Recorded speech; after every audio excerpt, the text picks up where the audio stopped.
जनपद के रक्षा थाना क्षेत्र के अंतर्गत पलिंदा निवासी मोहन आदिवासी के पास गांव के ही पट्टी की एक जमीन थी, जो कि उसने अपनी पुत्रियों के विवाह के लिए रोजगार सृजन के रूप में संचित कर रखी थी। लेकिन गांव के ही रहने वाले शंकर सिंह राजपूत ने धोखाधड़ी कर उसकी जमीन प्रीतम नाम एक व्यक्ति के नाम कर दी और जन असहयोग के कारण और जानकारी के अभाव में मोहन आदिवासी दर न्याय के लिए भटक रहा है। कुछ लोगों द्वारा मोहन को संघर्ष सेवा समिति कार्यालय जाने की सलाह दी। जानकारी प्राप्त कर मोहन आदिवासी अपने परिवार के साथ संघर्ष सेवा समिति कार्यालय पहुंचे। डॉक्टर प्रदीप सरावगी संघर्ष सेवा समिति के सदस्यों के साथ जिलाधिकारी कार्यालय पहुंचे और मोहन के साथ हुई धोखाधड़ी की पूरी जानकारी प्रार्थना पत्र के माध्यम से दी। डॉक्टर संदीप ने कहा, आदिवासी जन बहुत मेहनत कर अपनी रोजी रोटी कमाते हैं, उनके साथ धोखाधड़ी करने वालों पर कठोर से कठोर कार्रवाई होनी चाहिए। अधिकारियों द्वारा इस प्रकरण में न्यायोचित कार्रवाई का आश्वासन दिया गया। मैं डॉक्टर संदीप सरावगी संघर्ष सेवा समिति अध्यक्ष संस्थापक सहारिया परिवार में आदिवासी परिवार में आदिवासियों का उत्तर प्रदेश का प्रबंधक हूँ। हमारे आदिवासी परिवार के एक गरीब असहाय आदमी आप खड़े हुए हैं, मोहन जी, इनकी जे आप ग्राम पलिंदा के रहने वाले और ग्राम पलिंदा का एक आदमी है शंकर सिंह राजपूत। उसके द्वारा इनका जमीन की रजिस्ट्री फर्जी तरीके से कराकर 1,40,000 रुपए उसमें दिखाए, और जबकि सरकारी नियम है कि 20,000 रुपए नगद बाकी चेक दी जाती है, ना इनको कोई चेक दी ना कुछ दी। और क्रेता विक्रेता पर रजिस्ट्री पे उसने अपना नंबर डलवा दिया, जिससे लेखपाल या कोई भी फोन करेगा उस नंबर पे तो वो खुद ही पहुंच जाएगा और वहां सेटलमेंट कर लेगा।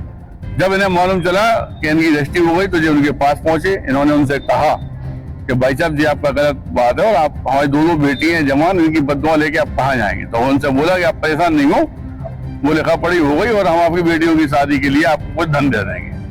अच्छा, चूंकि गरीब अनपढ़ आदमी सिर्फ विश्वास ही में जिंदा रहता है, और आप दोबारा जब पहुंचे तो उन्होंने इन्हें बाकायदा बेइज्जती की। उनसे कहा कि अगर तुम कहीं भी गए एपी करने ने, FIR करने, कुछ भी करने, तो हम तुम्हारी जिंदगी बर्बाद कर देंगे, तुम्हारा घर समाप्त कर देंगे। इस तरह की जब दयनीय स्थिति इनकी हुई तो ये हमारे पास आए।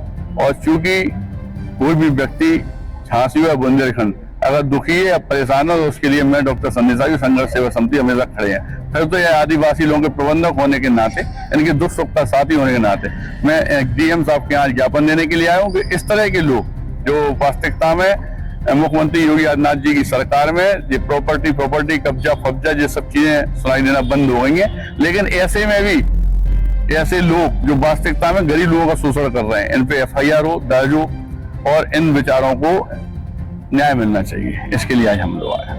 धन्यवाद। कहाँ से आए और पलिंदा आप ही आए, क्या मामला हो गया? लड़ाक का मामला है। क्या मामला है?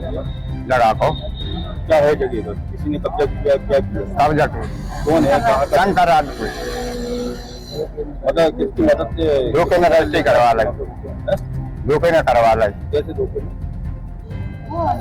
धोखे में लगा लेगा, हटबंदी हो जाए। कितनी जमीन है? 25 में। कहाँ पे? पलिंदा। तो आज DM कार्यालय पहुंचे हैं, आप किसके साथ पहुंचे हैं और क्या चाहते हैं? लौटने दीजिए हमें, एक रुपया नहीं रहा। मैं डॉक्टर संदीप सरावगी संघर्ष सेवा समिति अध्यक्ष संस्थापक सहारिया परिवार में आदिवासियों का उत्तर प्रदेश का प्रबंधक हूँ। हमारे आदिवासी परिवार के एक गरीब असहाय आदमी आप खड़े हुए हैं, मोहन जी, इनकी जे आप ग्राम पलिंदा के रहने वाले और ग्राम पलिंदा का एक आदमी है शंकर सिंह राजपूत। उसके द्वारा इनका जमीन की रजिस्ट्री फर्जी तरीके से कराकर 1,40,000 रुपए उसमें दिखाए, और जबकि सरकारी नियम है कि 20,000 रुपए नगद बाकी चेक दी जाती है, ना इनको कोई चेक दी ना कुछ दी। और क्रेता विक्रेता पर रजिस्ट्री पे उसने अपना नंबर डलवा दिया, जिससे लेखपाल या कोई भी फोन करेगा उस नंबर पे तो वो खुद ही पहुंच जाएगा और वहां सेटलमेंट कर लेगा। जब इन्हें मालूम चला कि इनकी रजिस्ट्री हो गई तो जो उनके पास पहुंचे, इन्होंने उनसे कहा कि भाई साहब जी आपका गलत बात है और आप हमारी दो बेटी हैं जवान, इनकी बददुआ लेके आप कहाँ जाएंगे। तो उनसे बोला कि आप परेशान नहीं हो, वो लिखा पढ़ी हो गई और हम आपकी बेटियों की शादी के लिए आपको कुछ धन दे देंगे। अच्छा, चूंकि गरीब अनपढ़ आदमी सिर्फ विश्वास ही में जिंदा रहता है, और आप दोबारा जब पहुंचे तो उन्होंने इन्हें बाकायदा बेइज्जती की। उनसे कहा कि अगर तुम कहीं भी गए एपी करने ने, FIR करने, कुछ भी करने, तो हम तुम्हारी जिंदगी बर्बाद कर देंगे, तुम्हारा घर समाप्त कर देंगे। इस तरह की जब दयनीय स्थिति इनकी हुई तो ये हमारे पास आए। और चूंकि कोई भी व्यक्ति झांसी या बुंदेलखंड अगर दुखी है या परेशान है तो उसके लिए मैं डॉक्टर संदीप सरावगी संघर्ष सेवा समिति हमेशा खड़े हैं। फिर तो ये आदिवासी लोगों के प्रबंधक होने के नाते, इनके दुख सुख का साथी होने के नाते मैं डीएम साहब के यहाँ ज्ञापन देने के लिए आया हूँ कि इस तरह के लोग जो वास्तविकता में मुख्यमंत्री योगी आदित्यनाथ जी की सरकार में ये प्रॉपर्टी कब्जा फब्जा ये सब चीजें सुनाई देना बंद हो गई हैं। लेकिन ऐसे में भी ऐसे लोग जो वास्तविकता में गरीब लोगों का शोषण कर रहे हैं, इन पे FIR हो, दर्ज हो और इन विचारों को न्याय मिलना चाहिए। इसके लिए आज हम लोग आए। धन्यवाद। कहाँ से आए और अलिंगा कहाँ पे आए, क्या मामला हो गया? जगह का मामला है। क्या मामला है? जगह को क्या है जगह का? किसी ने कब्जा किया, क्या किया? कब्जा को कौन है, कहाँ का? शंकर राजपूत मतलब किसकी मदद से? धोखे में रजिस्ट्री करवा लगे, धोखे में करवा लगे, कैसे धोखे? धोखे में लगा लेगा, हथबंदी हो जाए। कितनी जमीन है? 25 में कहाँ पे? अलिंगा तो आज डीएम कार्यालय पहुंचे हैं, आप किसके साथ पहुंचे हैं और क्या चाहते हैं? लौटने चाहिए हमें पैसा, 1 रुपया नहीं रहा।